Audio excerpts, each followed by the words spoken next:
മക്കളെ, ഇന്ന് നമുക്ക് കൃഷിയുമായി ബന്ധപ്പെട്ട ചില മനോഹരമായ പഴഞ്ചൊല്ലുകൾ പരിചയപ്പെടാം.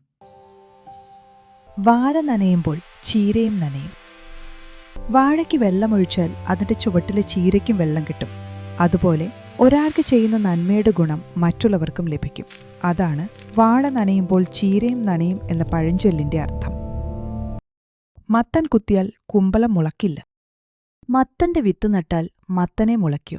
കുമ്പളത്തിന്റെ വിത്ത് നട്ടാൽ മാത്രമേ കുമ്പളം മുളയ്ക്കൂ. അതുകൊണ്ട് മത്തൻ കുത്തിയാൽ കുമ്പളം മുളക്കില്ല എന്ന് പറയുന്നത് എന്ത് ചെയ്യുന്നു അതിനനുസരിച്ചുള്ള ഫലമാണ് ലഭിക്കുക എന്നാണ്. നല്ല വിത്ത്, നല്ല വിളവ്. കർഷകൻ നല്ല ഗുണമേന്മയുള്ള വിത്ത് വിതച്ചാൽ മാത്രമേ നല്ല വിളവ് ലഭിക്കൂ. അതുപോലെ നാം നല്ല ശീലങ്ങളും നല്ല പ്രവർത്തികളും വളർത്തിയാൽ ജീവിതത്തിലും നല്ല ഫലങ്ങൾ ലഭിക്കും. അതാണ് നല്ല വിത്ത്, നല്ല വിളവ് എന്ന പഴഞ്ചൊല്ലിന്റെ അർത്ഥം.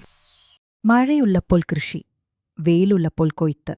മഴക്കാലത്താണ് കർഷകൻ വിത്ത് വിതയ്ക്കുകയും കൃഷി ചെയ്യുകയും ചെയ്യുന്നത്. വിളവ് പാകമായ ശേഷം വെയിലുള്ള ദിവസങ്ങളിലാണ് കൊയ്ത്ത് നടത്തുന്നത്. അതുപോലെ എല്ലാ കാര്യങ്ങളും ശരിയായ സമയത്ത് ചെയ്താൽ മാത്രമേ നല്ല ഫലം ലഭിക്കൂ. മണ്ണിനെ സ്നേഹിച്ചാൽ മണ്ണ് പൊന്നാകും. കർഷകൻ മണ്ണിനെ നന്നായി പരിപാലിക്കുകയും സ്നേഹത്തോടെ കൃഷി ചെയ്യുകയും ചെയ്താൽ ആ മണ്ണ് ധാരാളം വിളവ് നൽകും. അതുകൊണ്ടാണ് മണ്ണിനെ സ്നേഹിച്ചാൽ മണ്ണ് പൊന്നാകും എന്ന് പറയുന്നത്.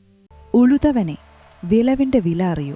കഷ്ടപ്പെട്ട് അധ്വാനിച്ചവനാണ് ആ അധ്വാനത്തിന്റെ വിലയും അതിലൂടെ ലഭിക്കുന്ന വിജയത്തിന്റെ മൂല്യവും ശരിക്കും അറിയുക.